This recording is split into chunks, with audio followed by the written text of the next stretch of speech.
ini garamnya Madura ini kan terbesar Mas, se-Asia Tenggara itu. Oh, Asia Tenggara ya? Asia Tenggara, potensinya itu terbesar. Tapi kalau ini dibiarkan terus masyarakat tidak bertani garam, ya kan nanti hilang sebutan pulau garam ini. Padahal di pasaran itu kan bisa di atas harga 10 sampai 15 ribu Garamnya. garam itu. Untuk per apa ini? Per kilonya. Per kilonya. Oke, terus.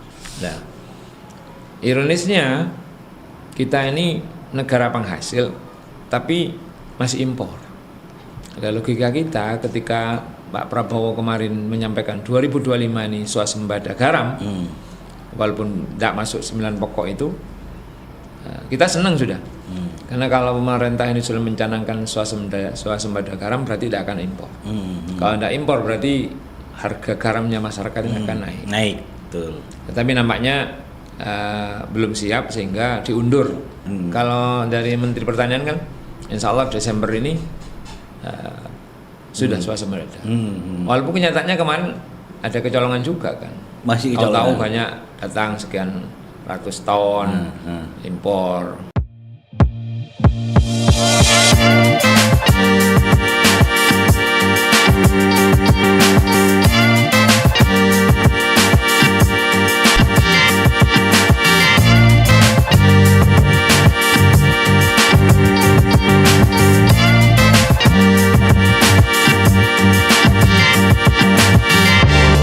Assalamualaikum warahmatullahi wabarakatuh. Waalaikumsalam warahmatullahi wabarakatuh.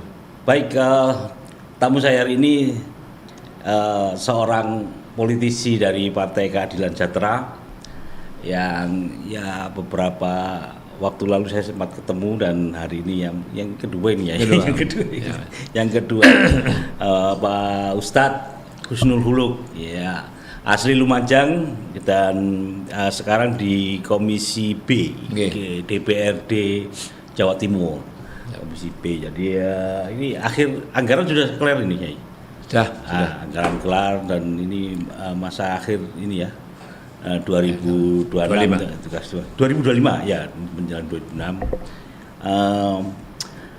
Sebelum masuk ke materi, saya ingin tanya itu, Nyai, apa aktif sekali sekarang ya, turba lihat-lihat ke daerah-daerah itu. Saya lihat IG-nya kok sampai makan nasi pecel 6.000. Itu ya apa ceritanya? Itu nanti. Jadi kita akan ada Rakel kemarin itu ya, rombongan dari Lumajang di Surabaya di Hotel Palm itu. Oh, Palmi, Palm apa sih ya? Itu, ya, Karsa City itu. Iya. Terus? Akhirnya karena undangannya jam 7, saya tanya panitia, ono sarapannya pun ndak kira? Ndak ono Pak. Terus mampir-mampir sarapan di Surabaya, enggak usah khawatir. Terus kok ada tulisan pecel 6.000. Terus teman-teman, ayo mampir nih. Kasihan nih rakyat ini kecil nih. Ya, beli aja beberapa. Dari sebelah mana? Sebelah mana mall itu? Sebelumnya kalau dari arah situ Rumah sakit Suwandi nggak sampai ya? nggak sampai. Pokoknya dekat kereta api gitu kayaknya. Oh, berarti traffic light itu ya, Iya, berarti. Oh, ya. Kalau kepinginnya aku makan di pasar jadi. Oh, di dalam ini? Di dalam ada. Itu ada soto ya, iya, yang enak itu. Enak. Soto Pak Bakir kalau nggak salah itu. Kan kumpul wong turuan. Bicara. Oh, menarik, ada Daud juga ya. Iya. Dan Pak Jokowi sempat itu dalam itu, terus apa meneh Pak Bu Risma itu langganan itu. Betul. Ya. Baik, Kiai. Kita ngomong kuliner gitu. Oh ya, satu lagi. Ini kok aku lihat PKS potong gaji untuk itu ya apa ceritanya? Iya, jadi kita memang setiap bencana itu pasti ada gerakan. Jadi kalau yang pejabat langsung potong gaji.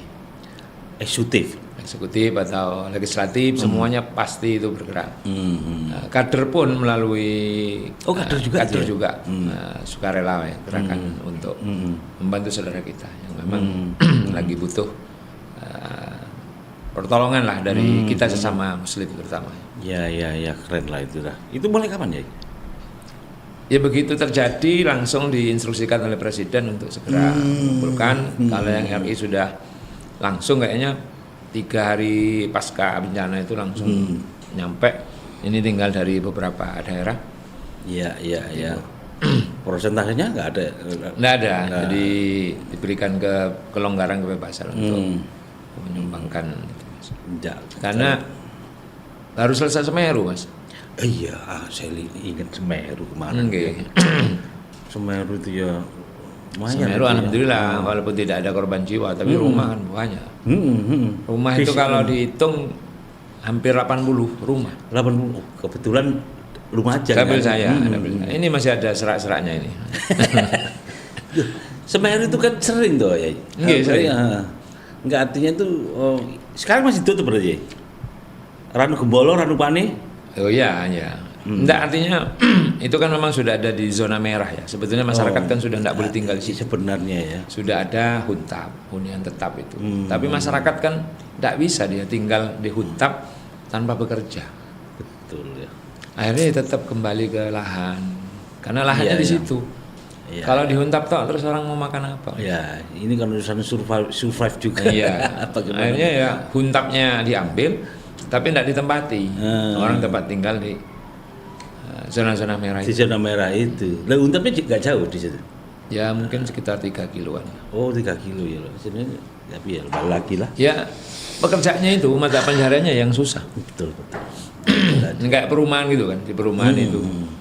Ya kalau di kota. Iya kalau di kota tapi di desa apa sih yang tadi? Ya. Moga-moga ini lagi rame ya, makanya sedang segera berlalu ini urusannya nyawa soal.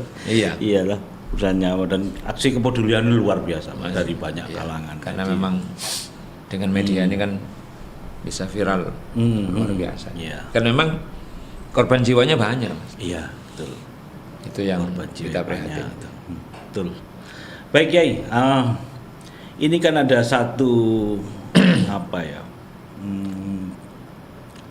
Perda produknya, tapi kan aktivitas yang jarang diketahui oleh publik.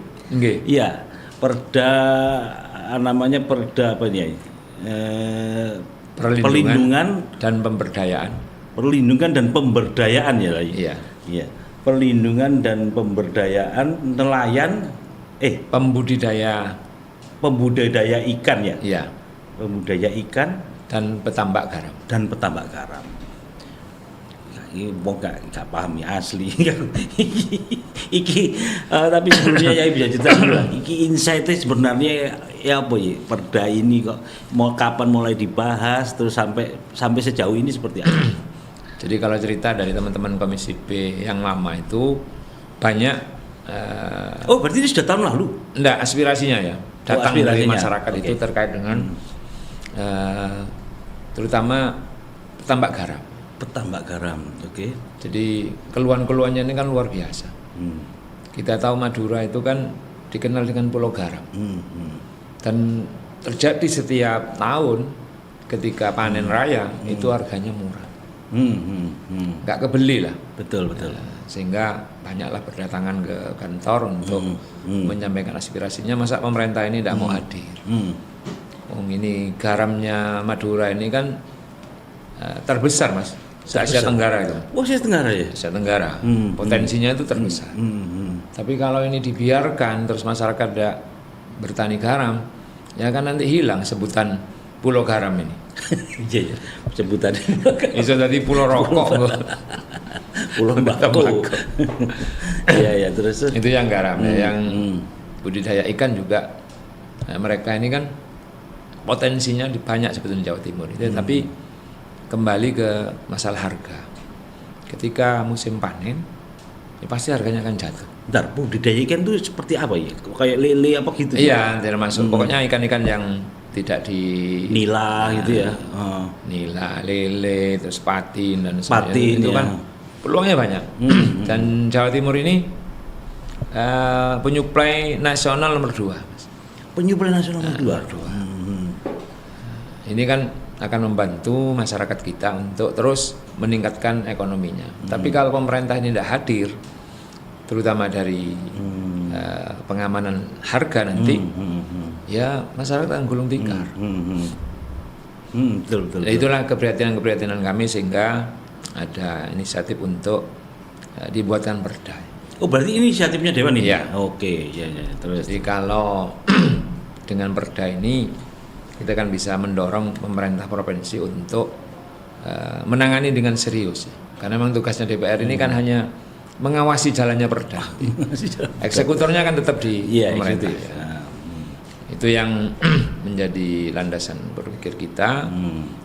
Kenapa judulnya perlindungan dan pemberdayaan? Ya memang kita ingin melindungi mereka dan ingin memberdayakan mereka. Ya. Oh, jadi awalnya gitu. Itu tahun berapa? Lama kayaknya. Kayak teman-teman sering menerima apa? Di masa saya saja setahun kemarin itu 3 kali. Jadi kelompok petani garam dari Madura itu datang ke kantor itu menanyakan gimana ini kok mulai dulu kok ada tindak lanjut dari DPR. Tapi gitu. sebelumnya periode sebelumnya sudah membahas ini. Ya hanya masukan-masukan kan akhirnya. Belum diwacanakan. Tapi kemudian di periodenya ini dibahas ya. Melalui inisiatif itu tadi ya, perda ini yang inisiatif oleh legislatif. Nah, terus prosesnya seperti apa? Ya sekarang. Artinya sudah sekarang, apa ini? Sekarang sudah tahap di Kementerian Dalam Negeri sudah evaluasi. Kalau targetnya kemarin memang Desember ini selesai, sudah harusnya. Iya. Tapi kayaknya mengalami kemunduran. Tapi insya Allah kalau sudah di Kementerian Dalam Negeri ini sudah hampir rampung lah, tinggal nanti selesai ya barangkali Januari atau Februari sudah disahkan. 2006. Ketika disahkan itu nanti ada jeda waktu bagaimana pemerintah provinsi ini menyusun pergubnya, Mas. Jadi perda ini kan istilahnya garis-garis besarnya saja, tidak sampai mengatur sampai rigid kecil. Contoh misalnya harga penetapan pemerintah HPP garam misalnya, itu nanti di peraturan gubernur. Termasuk harga ikan nila, harga ikan ini yang memang masyarakat ini tidak rugi, itu nanti di berarti in detailnya di eksekutif nanti ya? Di pergub. Ya terus. Ya kita ingin dorong nanti di gubernur ini bisa segera selesai. Jadi dengan pergubnya itu sehingga bisa action, jangan sampai ini berlarut lama, kasihan masyarakat kita. Ya ngomongin perda ini mau jangan sampai berlarut-larut ini ini misalnya gini, banyak orang a priori bisa dikatakan kalau perdanya itu ada tapi pelaksanaannya ini yang jadi persoalan. Iya itu seperti di mana-mana. Jadi kita memang salah satu tugasnya DPR ini ya mengawasi jalannya perda. Itu legislasi namanya apa istilahnya? Ya kalau penyusunnya legislasi, tapi salah satu tugas fungsinya controlling DPR ini controlling. Yang dikontrol ini perdanya ini. Perda ini berjalan apa enggak? Kalau memang enggak berjalan, ada kendala apa, di mana dan kenapa dan seterusnya itu tugasnya DPR untuk memantau. Nah sejauh ini ya dari masukan yang ada di komunitas atau kelompok-kelompok petani dan pembudidaya ikan itu seperti apa sih ya? Mereka ini sampai seperti apa? Sampai wadul bolak-balik itu gimana ya? Ya saya ambil contoh misalnya garam. Garam ini kalau sudah musim panen di Madura itu harganya kadang-kadang di angka Rp300. Rp300 per kilo. Ya. Oke, per kilo kan titik. Tapi kan dia operasionalnya kan nggak cukup. Untuk biaya. Ya. Ya walaupun hanya nunggu air, ya, terus dikasih apa, tapi dengan tenaganya nanti ketika panen, sing ngeruk, sing ngangkut, entek Mas. Nggak nutut ya, operasional ya. Padahal di pasaran itu kan bisa di atas harga 10 sampai 15 ribu. Garam itu. Untuk per apa ini? Per kilonya. Oke, terus. Nah, ironisnya kita ini negara penghasil, tapi masih impor. Oh sih, anu nih. Ini ada garam impor tadi, yang lebih murah. Ya, karena kalau alasan dari importer ini kita kan butuhnya setahun itu 4,2 juta ton setahun. Sementara dalam negeri ini hanya bisa memenuhi 2 juta ton. Separuhnya berarti ya? Separuhnya. Jawa Timur itu 800 ribu. Artinya dari nasional itu hampir separuh dipenuhi dari Jawa Timur. Ada logika kita ketika Pak Prabowo kemarin menyampaikan 2025 ini swasembada garam, walaupun tidak masuk 9 pokok itu, kita senang sudah. Karena kalau pemerintah ini sudah mencanangkan swasembada garam berarti tidak akan impor. Kalau tidak impor berarti harga garamnya masyarakat ini akan naik. Naik, betul. Tetapi nampaknya belum siap sehingga diundur swasembada garam ini sampai nanti tahun 2027. Itu baru swasembada 2 tahun garam datang berarti ya. Tambah akeh iki oleh importer. Iya. Oleh ini duit toko garam. Rakyatnya tambah ini. Iya. Karena memang ada beberapa garam ini yang tidak bisa dipenuhi oleh garam dalam negeri. Bentar ya, kadang ngomong harus diundur itu karena memang tidak ada suplainya atau gimana? Jadi kayak industri kosmetik kesehatan itu ada persyaratan-persyaratan. Oh, standarisasinya ya. Jadi kandungan garam itu NaCl-nya itu harus di atas 95 sampai 98%. NaCl-nya kandungannya. Terus kadar airnya itu harus di bawah 0,05%. Sementara garam kita, garam rakyat Indonesia, itu kadar airnya 4 sampai 5%. Jauh masih. Terus kandungan NaCl-nya Di bawah 94%. Oke. Ya ini kan harus pemerintah hadir, Mas. Nah, masyarakat kan tidak ngerti gimana caranya menurunkan kadar air, bagaimana menaikkan kadar NaCl-nya itu. Itu dibutuhkan pendampingan oleh pemerintah. Oke, melalui betul. perusahaan PT Garam misalnya, kan bisa. Tinggal wong itu ilmu katon, Mas. Ya apa carane? Bisa naik NaCl. Ilmu katon. Iki wong karo siji ngopo ilmu katon niku. Ilmu ketok aja. Iya. Ilmu yang sangat mudah. Ya. Kalau memang pemerintah ini serius gitu ya, meningkatkan ini kan eman, Mas, potensinya ada. Tinggal kurang itu ya diselesaikan lah. Iya. Biar ini selesai. Biar enggak impor toh. Betul. Nah, garam kita ini paling hanya yang banyak itu ya untuk sama kulit sapi apa itu. Jadi yang bawah-bawah bis. Yang level bawah ya. Bawah. Sebentar ya, untuk itu ya, untuk mencapai 94 tadi ya. Iya. Itu sebenarnya apa yang harus dilakukan pemerintah untuk membantu para petani ini ya? Ya harus ada alat, Mas. Ada instrumennya ya. Ya ada alat-alat. Bagaimana ini bisa mencapai itu ya. Kalau yang sementara ini kan ya memang di pantai tradisional di Stikero, ya universitas ya memang kan berarti tugasnya PT Garam ini gimana ya? Kan harusnya kan membantu ini untuk menyediakan alatnya. Iya.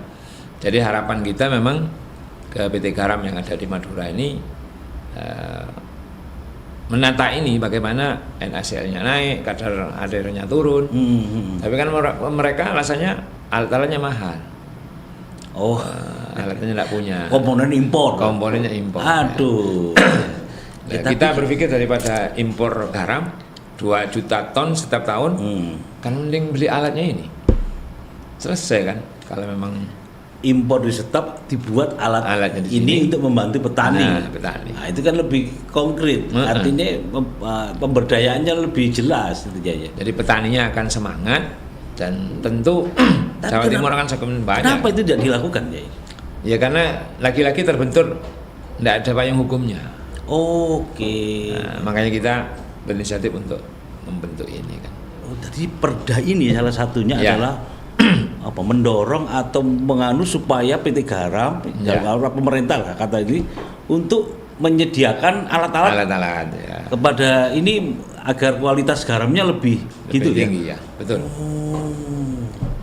Wah, ini ada yang nggak tahu ini ya asli. Aku baru tahu ini. Oh begitu ya. Iya. Waduh ya. Jadi sangat penting berarti ini. Ini perdanya sangat penting dan menurut saya sangat mulia. Sangat mulia. Ya.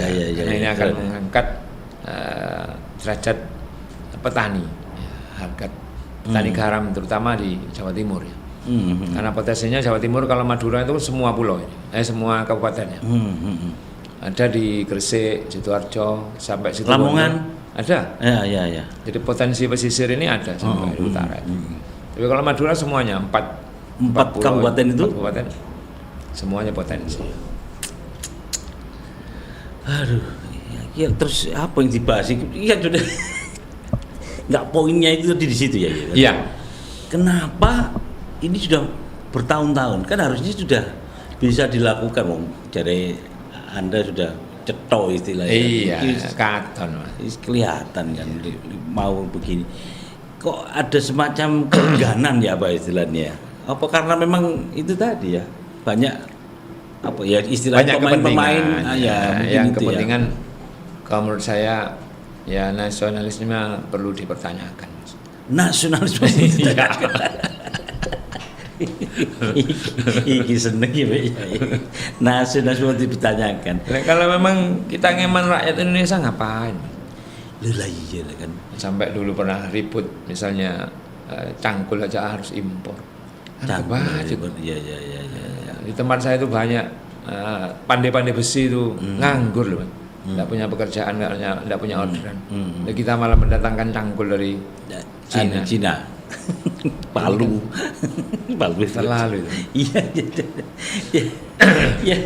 Ya, saya mendengar beberapa diskusi soal impor dan sebagainya itu memang ya agak miris juga ya. Jadi kalau keadaannya seperti yang Anda gambarkan itu kan sebenarnya ya pemerintah harusnya sudah nggak perlu lagi mendiskusikan ini gitu kan. Iya kan? Betul. Harusnya itu.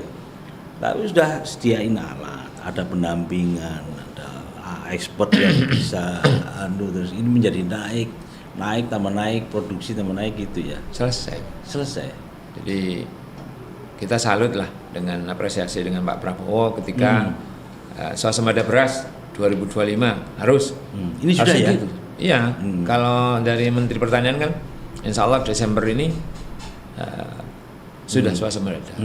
Walaupun kenyataannya kemarin ada kecolongan juga kan. Masih kecolongan. Tahu banyak datang sekian ratus ton impor. Itu kan ya ngicik-ngicik lah kalau menurut saya itu ya. Jadi presiden dan menterinya sudah siap swasembada dan kita tidak akan kekurangan beras, tetapi ada juga orang yang memanfaatkan situasi itu katanya hanya untuk lingkup pulau itu yang kemarin sempat ramai. Jadi gatel lah kan Iwan. Ketika nggak impor tuh gatel karena cuannya kan kelihatan. Nah ini kan urusannya itu ya. Iya. Urusannya kan kepentingannya gitu kan. Kadung biasa main di situ sehingga ketika ini di stop, dia kan ambil dari mana kan? Iya. Yang memang butuh proses, ini pengawasan tadi ya, yang perlu yang. Jadi kerjasama pemerintah pusat juga sangat penting ini. Jadi kalau memang 2027 ditetapkan swasembada garam, ya harus dikuatkan. Jangan sampai diolor-olor. Tapi 2 tahun nggak terlalu lama menurut saya. Ya sebetulnya setahun selesai sebetulnya. Garam potensinya ada gitu. Kecuali potensi garamnya susah itu agak berat. Iya, maka dari itu ya ikhtiari kalau berhenti ya orang-orang yang di kekuasaan seperti jenengan ini kan harus gitu ya. Ini orang menyebut namanya Anda ini harus menjadi sunnah kekuasaannya ini. Ya ini mengawasi orang-orang supaya mulia Iya. Ini mulia ya. Jadi Allah memberikan potensi kekayaan alam Indonesia ini luar biasa. Tinggal pejabatnya ini mau mensyukuri apa enggak gitu, dengan memanfaatkannya sebaik-baiknya untuk kepentingan rakyat, untuk kepentingan umatnya, bukan untuk kepentingan segelintir orang. Ya, saya nggak tahu ini pintunya nanti cuma kan walaupun itu nanti ini dibahas ya sudah selesai dan ini kan nunggu eksekutif ya. Secara detail itu berapa bulan biasanya? Biasanya 2 bulanan lah. 2 bulan. Setelah itu Januari, Februari harapannya sudah di dok. Setelah itu nunggu pergubnya, peraturan gubernurnya. Peraturan gubernur nanti baru kita akan action ya. Kita akan coba podcast lagi, kita akan coba pro lagi dengan masyarakat biar masyarakat tahu. Kalau ini ada perlindungan dan pemberdayaan. Ya memang harus sosialisasinya lebih masif ya. Betul. Karena pertanyaan nih banyak orang. Ini kalau dilempar ke publik, pertanyaan gini. seberapa yakin ini bisa diterapkan ya? Ya. Pertanyaan ngono kalian gue. Jadi kalau kita ya hanya sebatas mendorong ya. Tapi yang kalau saya punya keyakinan ya harus jalan. Bagaimanapun caranya, karena dari sisi pendanaan masa pemerintah ini misalnya akan hanya fokus mendanai misalnya koperasi desa Merah Putih. Ini sudah ada potensi, masa tidak mau mungkin ya dengan Menkyu yang baru ini ketika ini tahu, saya rasa beliau tidak akan keberatan untuk menggelontorkan dana kalau misalnya alat-alatnya harus membeli mahal misalnya, daripada kita ketergantungan dengan impor. Betul. Kalau nanti kan income-nya, divisinya untuk pemerintah sendiri. Ini hanya Jawa Timur aja tuh ya? Iya, percaya ini Jawa Timur. Jawa Timur. Nanti ini tidak nasional yang lain juga tidak tahu ya? Tidak tahu. Setahu saya garam ini ada di Jogja, ada DIY ada perdanya. Ya moga-moga. Nah kalau yang ini mungkin garam ya sambil bersamaan ada yang ikan tadi. Ya. Saya belum paham ini gimana menjelaskannya ya. Jadi petani ikan ini taruhlah misalnya lele, gurami, patin, emas ya. Itu kan lumbungnya lumayan besar Jawa Timur ini. Saya sampaikan tadi pemasok nomor 2 tingkat nasional. Oh yang itu ya? Ya. Itu home industry atau yang besar-besar gitu ya? Ada yang kecil, ada yang sedang ya petaninya ini kan. Cuman petani ini kan kalau kita sering turun ke masyarakat, biasanya kalau ditanya itu banyak pakpuknya. Pakpuk ya. Ini perlu dijelaskan ya. Bahasa Surabaya pakpuk ya? Iya. Pakpuk itu ya entek-entek gaya pakan. Ya, entek makannya. Jika kalau mereka tidak punya jalan pakan alternatif, itu ya hanya sebagai pemelihara ikan, panen, di total nggak dapat apa-apa. Jadi pakannya yang sulit? Ya bukan sulit, mahal. Karena pakan ini kan ketergantungan dengan pabrik. Oke. Dengan makanan pabrik. Tapi kalau masyarakat ini punya cara untuk mengurangi pakan pabrikan ini, maka dia akan dapat profit lebih. Lebih betul. Yalah. Sekarang kan sudah ada penemuan baru azolla misalnya, yang mudah hidup di air itu bisa sebagai makanan tambahan. Saya punya teman di Kalisat Jember itu, dia punya formula untuk makan lele ini bisa menghemat 30%. Jadi tetap pakan pabrik, tapi dia rendam di formulanya itu, dia bisa menghemat pakan ini 30%. Lumayan itu Mas, 30%. Itu penelitian atau sudah dijadikan? Dia hanya uji coba aja. Oh, baru uji karena trial memang ya. Untuk uji lab dan seterusnya dia tidak bisa. Itu kerja sama dengan kampus itu. Saya cerita kok paling kayak pupuk ya. Iya. Iya. Betul. Pupuk kan gitu ya. Banyak orang mau uji coba gitu. Uji coba banyak, tapi begitu ya apa secara masih bisa diproduksi atau gimana ya? Wah, belum tahu gitu. Ini memang perlu diangkat besok ke Universitas Muhammadiyah Surabaya ini. Iya. Karena memang orang ini menekuni agak lama lele ini. Jadi anak saya juga ternak lele, makanya saya concern. Bisa. Jadi di Kalisat ini teman saya ini bertahan sampai sekarang. Dan lama dia pelihara lele, karena memang dia juga sebagai penjual. Oke. Jadi kadang memang petani ikan ini ketika jual kan tidak nemu pasar. Pedagang yang jupuk saya naik. Tapi kalau misalnya merangkap jadi pedagang, dia kan yang mengendalikan pasar. Betul. Misalnya harga 20 ya sudah harus 20. Kalau dijual misalnya 18 dia akan ngepres, ya tidak dijual dulu. 18, 20.000 baru dilepas. Bertahan ini, dan saya lihat di rumahnya banyak beeflock gitu ya. Yang apa kayak bundar. Anak saya pakai itu ya. Ya. Kalau di tempat saya lele ini orang menambah dengan ngasih makan ikan ayam potong yang mati, Mas. Jadi ayam yang potong yang mati dibakar, dibuang dalamannya, terus dikasihkan ke ini. ke ikan lele. Itu lebih besar atau Lebih cepat dan lebih bobot. tumbuhnya. Bobotnya isinya lebih berat. Karena lele itu juga ringkih kan, kecil-kecil sudah Iya. banyak. Oke. Dan saya lagi nyoba sekarang di rumah. Lele juga? Lele itu ya. Oh. Karena saya punya kandang yang potong, daripada Itu mati ya. itu dipendem, tak bakar, tak masukkan. Terus gitu.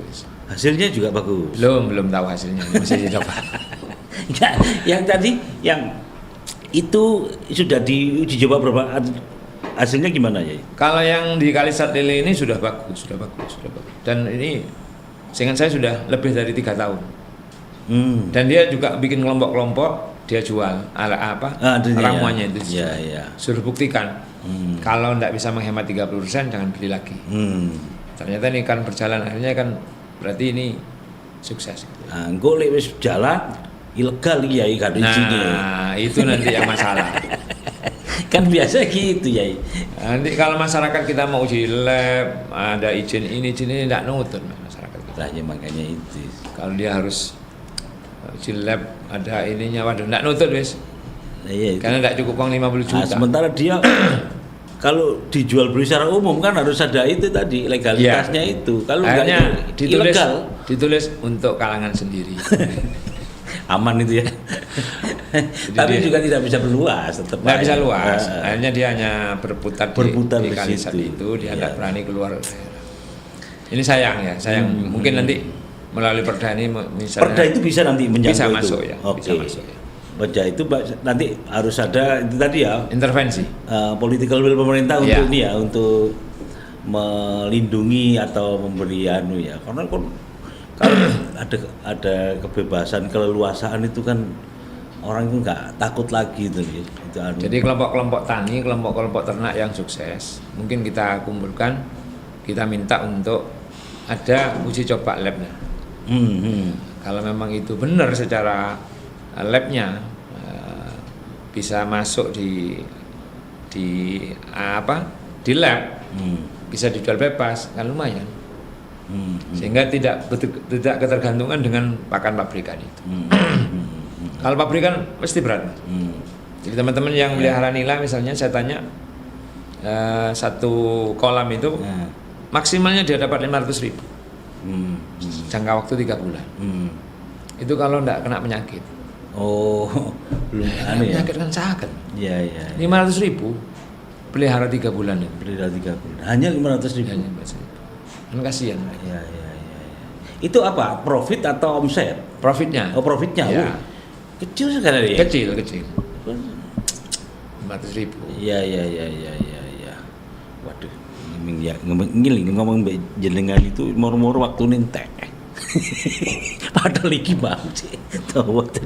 Tapi begini ya, saya senang ini ada informasi baru publik yang saya kira kita juga masyarakat perlu ikut menjadi mengawasi atau gimana. Dan moga-moga perda perlindungan pemberdayaan petani garam dan pembudidayaan ikan ini bisa segera clear Januari insya Allah. Supaya bisa dilaksanakan. Dan saya kira masyarakat ini sudah kelewat berat terus ya. Iya. Yang di bawah ini. Iya. Saya kemarin jadi juri di pertanian itu kan saya lihat lele juga lah, itu kan ya kasihan juga, artinya ya mereka ini butuh survive, butuh membiayai kehidupan anak, biaya sekolah yang ya juga tidak sedikit. Saya kira itu ya. Terima kasih banyak ini. Sama-sama. Ini insight yang sangat luar biasa, dan moga-moga ini bisa segera clear pada ini dan masyarakat bisa merasakan dampaknya. Saya kira itu deh. Terima kasih.